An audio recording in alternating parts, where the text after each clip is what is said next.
छायेखाली मुळीच नव्हती वान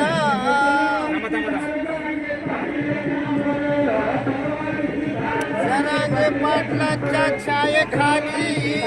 मुळीच नाही वान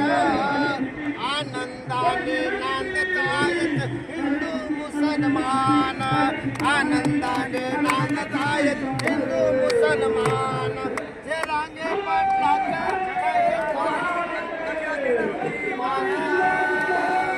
जरांगे पाटलाच्या छायेखाली कशाची नव्हती वान आनंदाने नांदत आहेत हिंदू मुसलमान आनंदाने नांदत आहेत हिंदू मुसलमान आनंदाने नांदत आहेत हिंदू मुसलमान यातून एकच सांगायचं आहे सर्व जाती धर्म गुण्यागोविंदाने नांदत आहे आणि तुमच्या राजकारणासाठी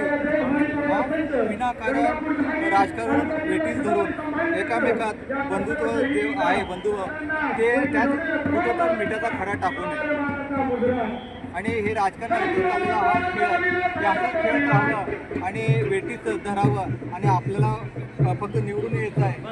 मतदान घ्यायचं आहे आणि परत एकदा मुंबईच्या नवीन पॉईंटला आमदार निवासात आम्ही इकडे झोपा काढणार हां आणि तुम्ही इकडे शेतकऱ्यांनी आत्महत्या करा आणि नंतर आम्ही तुम्हाला अनुदान देण्यासाठी मग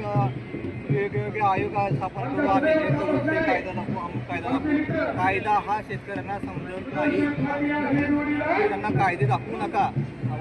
आपल्या शेतकरी आजोबाला वडिलाला मुंबईच कुठे हेच माहीत नव्हतं मुंबईला यायचं म्हणजे कोण्या कुठून यायचं कसं जायचं हेच माहीत नव्हतं तरी जरांगे पाटलामुळं मुंबईतील लोकांना पाहण्यात आले कारण तिचं आरक्षण म्हणजे जरांगे पाटलाच्या कायद्यामुळे जरांगे पाटलाला माहिती असतं किंवा आपण कुठे असताना सुद्धा आपल्याला हे शासन जाणीव कुणबी म्हणजे काय शेतकरी मराठी भाषेत शेतकऱ्याला कुणबी म्हणतात हे सर्वसामान्य आहे तुम्ही कसले कायदे दाखवता हा आणि कायदे कोण बनवतं आम्ही निवडून दिलेली माणसं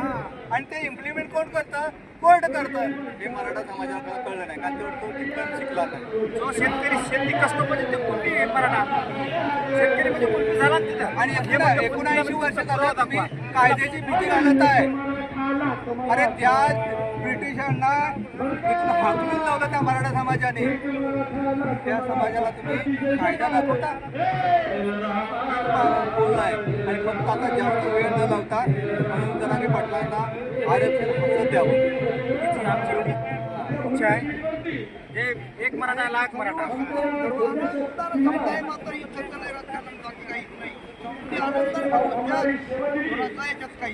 छत्रपती शिवाजी महाराज की जय